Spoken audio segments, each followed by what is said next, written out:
और देखिए 18वीं लोकसभा के अध्यक्ष पद के लिए एनडीए और इंडिया गठबंधन के बीच तलवारें खिंच गई है।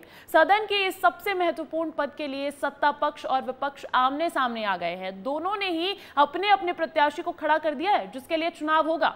एनडीए ने ओम बिरला तो इंडिया गठबंधन ने केरल के सांसद के सुरेश को मैदान में उतारा है। ये रिपोर्ट दिखाते हैं आपको। स्पीकर पर नहीं बनी बात, अब होंगे दो हाथ। ये दो चेहरे हैं, एक ओम बिरला तो दूसरे के सुरेश। दोनों ही लोकसभा के नए अध्यक्ष पद की रेस में शामिल हैं।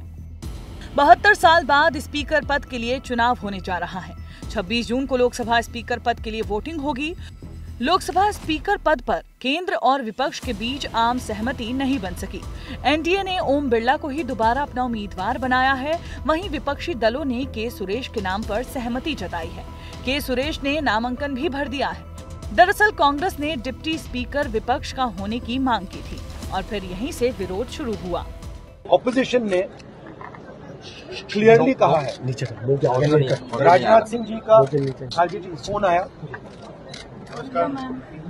राजनाथ सिंह जी ने खारगे जी से कहा देखिए आप हमारे स्पीकर को सपोर्ट कीजिए। ऑपोजिशन, पूरी ऑपोजिशन ने कहा है, हमने सबसे बात की है, पूरे ऑपोजिशन ने कहा है कि हम स्पीकर को सपोर्ट करेंगे, मगर कन्वेंशन ये है कि डेप्यूटी स्पीकर ऑपोजिशन को मिलना चाहिए।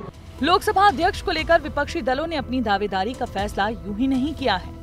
ऐसा इसीलिए हो रहा है क्योंकि इस लोकसभा में 2014 और 2019 के मुकाबले तस्वीर कुछ बदली हुई है। इस बार विपक्षी गठबंधन इंडिया मजबूत बनकर सामने उतरा है। बीजेपी के नेतृत्व वाले एनडीए के जहां 293 सांसद जीत कर आए हैं, विपक्ष का आंकड़ा 234 है। अब तक स्पीकर का पद सत्ता पक्ष को ही मिलता था, हालांकि इसमें विपक्ष की आम सहमति होती थी।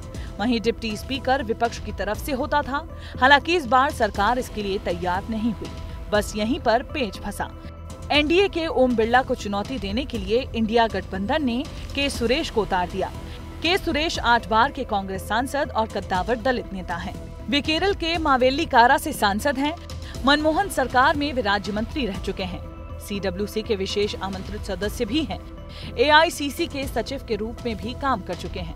के सुरेश ने लोकसभा चुनाव 2024 में सीपीआई के अरुण कुमार को 10,000 वोटों से हराया था। वहीं ओम बिरला कोटा से कांग्रेस के प्रहलाद गुंजल को 41,000 वोटों से हराकर सांसद बने हैं। वो 17वीं लोकसभा में भी स्पीकर रह चुके हैं। अनुच्छेद 93 के तहत लोकसभा अध्यक्ष का चुनाव होता है। लोकसभा अध्यक्ष के चुनाव से एक दिन पहले उम्मीदवारों को समर्थन का नोटिस जमा करना होता है। लोकसभा अध्यक्ष कामकाज को सुचारू रूप से चलाने के लिए जिम्मेदार होता है, इसीलिए ये पद काफी महत्वपूर्ण माना जा रहा है। लोकसभा स्पीकर संसदीय बैठकों का एजेंडा भी तय करते हैं, विवादों की स्थिति में नियम अनुसार कार्रवाई करते हैं, किसी मुद्दे पर अपनी राय घोषित नहीं कर सकते, प्रस्ताव पर मतदान में भाग भी नहीं लेते। हालांकि विपक्ष और पक्ष में अगर बराबर वोट हो तो निर्णायक मत जरूर डालते हैं। सदन में कोई सांसद अगर दुर्व्यवहार करता है तो लोकसभा अध्यक्ष उसे निलंबित कर सकते हैं। दिसंबर 2023 में संसद के शीतकालीन सत्र के दौरान लोकसभा में घुसपैठ के मामले में बहस की मांग करने पर दुर्व्यवहार के लिए कुल 141 विपक्षी नेताओं को निलंबित किया गया था। विपक्ष ने इसे लोकतंत्र का मजाक बताकर इसकी निंदा की थी। 72 साल में तीसरी बार स्पीकर को लेकर चुनाव होने जा रहा है। इससे पहले 1952, 1974 में भी स्पीकर को लेकर चुनाव हुआ है। बता दें कि 15 मई 2052 को पहली बार लोकसभा के स्पीकर का इलेक्शन हुआ था। मावलंकर देश के पहले लोकसभा स्पीकर बने थे।